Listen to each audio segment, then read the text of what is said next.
Pessoal, eu tenho outra entrevista aqui. A gente fez outra entrevista com o Marco Iani Ruberto, que é professor do Instituto de Geociências da Universidade de Brasília, universidade que eu prezo, que eu respeito, que é isso, pessoal. Essa tragédia, se ela tem, né, se a gente tem que sair de alguma coisa em relação, além da solidariedade, a empatia, é também valorizar a ciência. A gente vai para a entrevista com o Marco, que vai falar justamente sobre mudanças climáticas, né? Marco, ele tem a formação dele em oceanografia e ele vai dizer o que é que os oceanos, né, mostram, revelam sobre essa tragédia. Vamos para a entrevista com o Marco, por favor.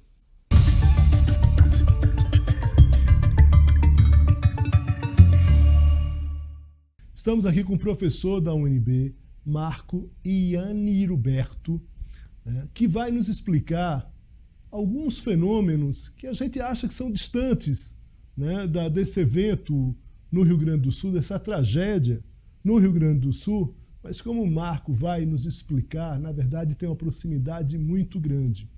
Primeiro, Marco, o que tem a ver os oceanos com essa chuva toda, com essa chuvarada no Rio Grande do Sul? Então, Leo, obrigado por essa pergunta. Vou fazer jus ao meu papel de professor, vou dar um pouco uma explicação, algumas informações de base sobre o papel que os oceanos têm nesses fenômenos atmosféricos, extremos e não. Okay? Os oceanos são os maiores fornecedores de energia para a atmosfera, através de mecanismos que envolvem transferência de calor por meio de radiação, condução e evaporação. Então vale a pena passar alguns dados a respeito. Os oceanos, como a gente sabe, cobrem 70% da superfície do planeta Terra e, portanto, têm uma grande superfície de contato com a atmosfera. Além disso, os oceanos possuem uma capacidade térmica que é cerca de 5 vezes maior que os solos e as rochas continentais. O que é a capacidade térmica? É a capacidade de armazenar e devolver calor. Então, por causa desses fatores, os oceanos acabam armazenando 1000 vezes mais energia térmica, ou seja, calor, do que a atmosfera, sendo os oceanos os grandes reguladores do clima da Terra. Mais um fator importante nesse aspecto, porque o vapor d'água presente na atmosfera também se deve majoritariamente à evaporação dos corpos hídricos superficiais, rios, lagos, mares e oceanos.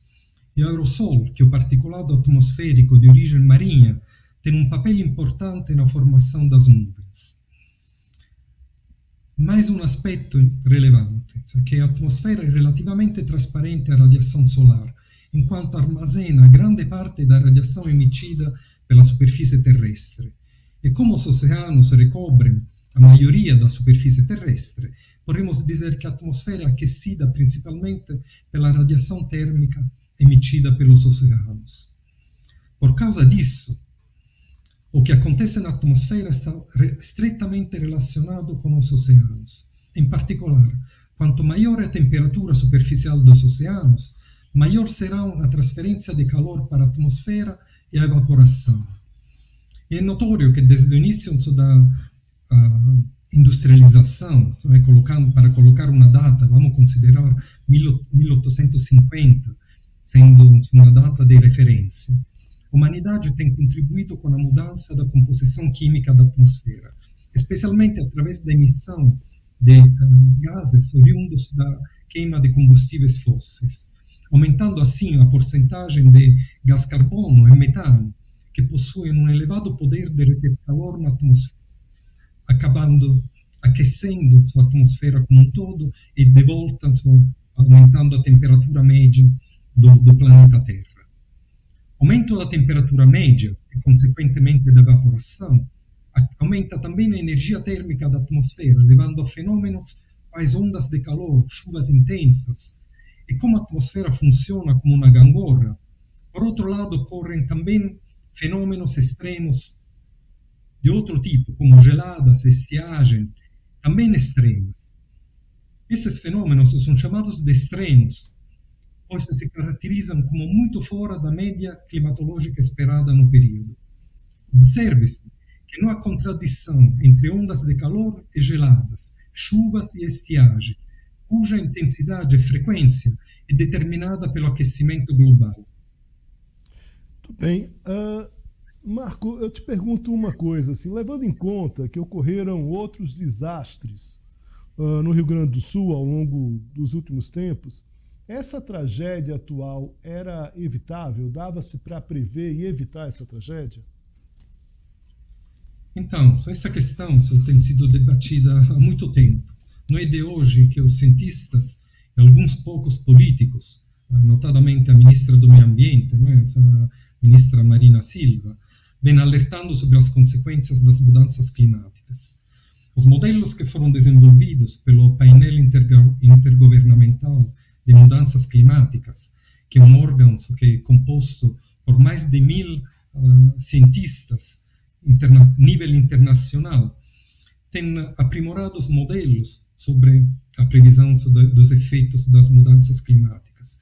Então, hoje em dia, nós podemos contar com modelos que são bastante acurados, precisos nessas previsões.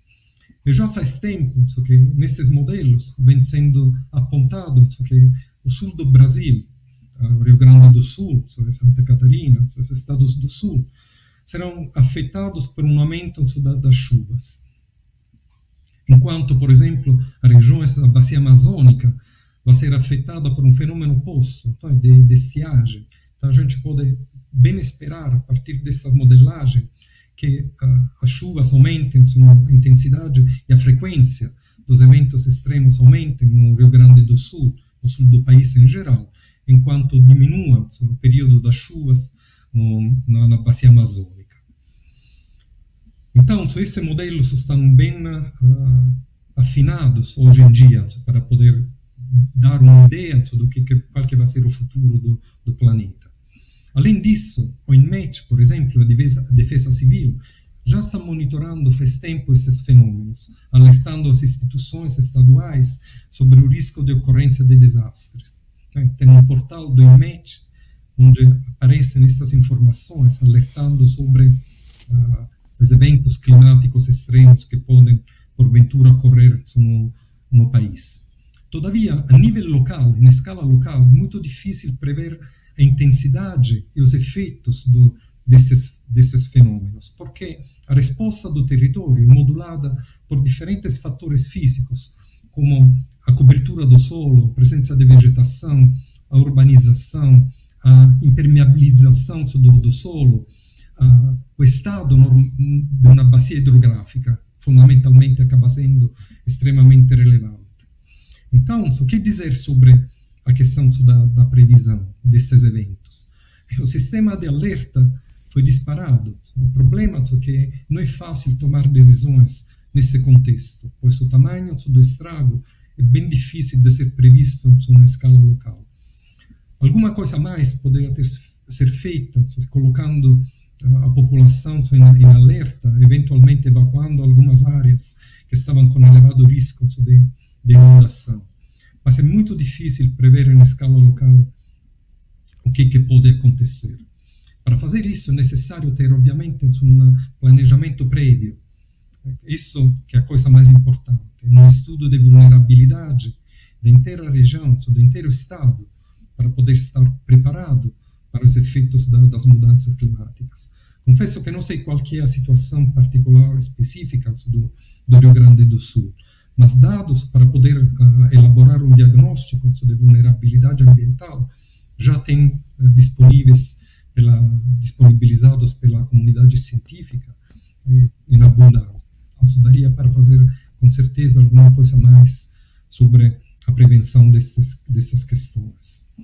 Eu queria também reforçar que a resposta, infelizmente, a gente vai ter que se adaptar, estar pronto a se adaptar a esses eventos que vão ocorrer com maior frequência, maior intensidade no futuro, porque as medidas de mitigação sobre os efeitos das mudanças climáticas ainda são incipientes. A comunidade ainda não tem tomado decisões drásticas, muito eficazes para conter avanço das mudanças climáticas. Então, o que resta é proceder com um plano de adaptação, fazer um mapa da vulnerabilidade e ver como adaptar o território a esses eventos que vão ser sempre mais frequentes e mais intensos. Isso agora é fato, não é como tem sido demonstrado pela história recente.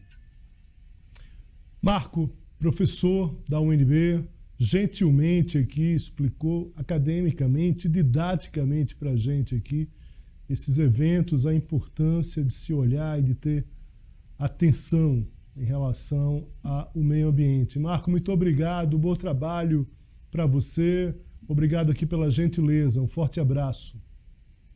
Obrigado pela oportunidade.